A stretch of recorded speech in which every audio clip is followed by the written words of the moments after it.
the 9 phrases high performers avoid. Success in the modern workplace is rarely defined solely by technical ability or the completion of daily tasks. Instead, it is defined by communication, emotional intelligence, and the mindset you project to your peers and leadership. High performers understand that language is the foundation of their professional reputation.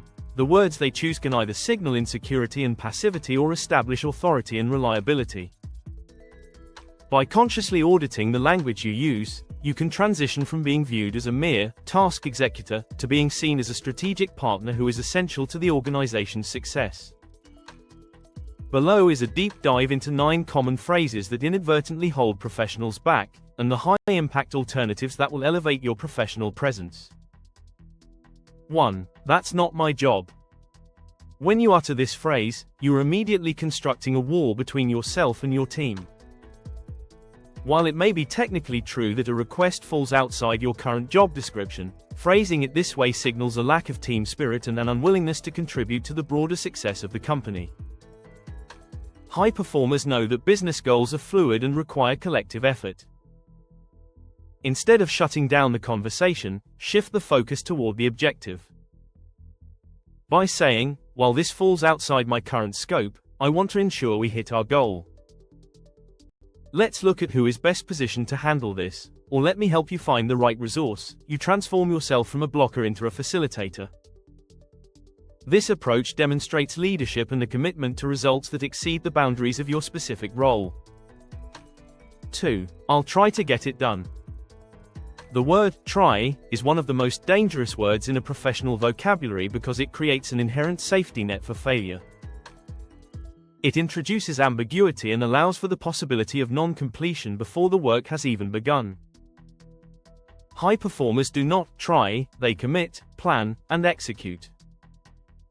When you use the word try, you signal that your reliability is contingent on circumstances rather than your own capability. A much more powerful alternative is to provide a firm commitment. "I will have this completed by specific date, time. If I run into any obstacles that might affect that deadline, I will let you know immediately." This change in phrasing shifts the conversation from a vague intention to a concrete promise, which builds trust and predictability with your managers and clients. 3. We've always done it this way. Innovation and growth are the lifeblood of high-performing organizations. When you justify a process purely by citing tradition, you are signaling that you are resistant to change and prefer stagnation over improvement. This mindset can make you appear dated or uninvested in the company's future. Instead of defending the status quo, position yourself as a forward thinker by saying, "That has been our process to date, but I'm interested in exploring if there are more efficient ways to achieve this. Can we analyze the current data to see if an update is warranted?" This framing shows that you respect the history of the company while simultaneously demonstrating that your primary loyalty is to efficiency and excellence, rather than the way things have always been. 4. I'm sorry to bother you. Many professionals fall into the trap of apologizing for the simple act of doing their jobs. When you preface an email or a meeting with, "I'm sorry to bother you," you are subconsciously signaling that your presence or your needs are an inconvenience. This diminishes your authority and makes your work seem less important than it actually is. Instead of devaluing yourself, be direct and respectful of the other person's time. A better alternative is, "Do you have a moment to discuss, topic? I want to make sure we are aligned on the next steps." This approach is assertive and professional.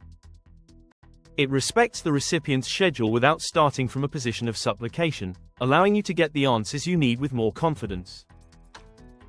5. I don't know. Honesty is essential, but a blunt, "I don't know," can sound like a dead end. It signals a lack of initiative and leaves the person asking the question to do the heavy lifting of finding the answer elsewhere. High performers view an "I don't know" as an opportunity to demonstrate their resourcefulness.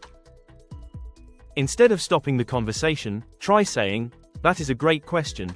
I don't have that information handy, but I will find out and follow up with you by time." By adding a deadline and a commitment to find the answer, you turn a moment of ignorance into a demonstration of accountability and follow through. 6. It's not my fault. In high-pressure situations, the natural instinct is to defend oneself from blame. However, shifting the focus to your innocence often comes across as finger-pointing and creates a toxic, defensive environment. Leaders look for people who prioritize solutions over blame. Instead of highlighting who is at fault, focus on the recovery. I understand the impact of this issue. Let's look at where the process broke down so we can ensure it doesn't happen again. This language creates a culture of psychological safety and systemic improvement, positioning you as someone who is mature enough to handle adversity without needing to cast others under the bus. 7. That's impossible. Using the word impossible is a challenge to your own problem-solving abilities. It immediately tells your manager or client that you have hit a wall and are not willing to look for a creative way around it. Even if a request seems unrealistic, framing it as impossible is a conversation killer. Replace this with a conditional approach. That will be challenging given our current constraints. If we want to achieve that, we would need to adjust our timeline or reallocate resources. Which approach should we prioritize? By offering trade-offs, you are not saying no, you are presenting a menu of options that allows the stakeholder to understand the reality of the situation and make an informed decision. 8. I just. The word just is a filler word that serves no purpose other than to shrink your contributions. Whether you say, I just wanted to check in, or, I just think that, you are inadvertently minimizing the importance of your own work and ideas. It creates an apologetic tone that erodes your credibility over time. To sound more authoritative, simply delete the word just. Use phrases like, I am checking in to see the status of, or, my perspective is. Removing these modifiers makes your statement stronger, clearer, and more direct. It projects confidence because you are no longer asking for permission to speak or take up space. 9. I'm overwhelmed. While it is important to be transparent about your capacity, broadcasting that you are overwhelmed can signal that you lack organizational skills or the ability to prioritize tasks. It can cause stakeholders to worry about the quality of your output. Instead of expressing an emotional state, provide a logical update on your workload. Say, I currently have Project A and Project B on my plate. I want to ensure I maintain a high standard for all of these. Can we prioritize which of these needs my focus first? This frames the situation as a strategic resource management issue rather than a personal failure to cope. It invites your manager to partner with you in setting expectations, which is exactly what a high performer does. The power of intentional communication. High performance is not merely about what you accomplish, it is about the narrative you build around your work.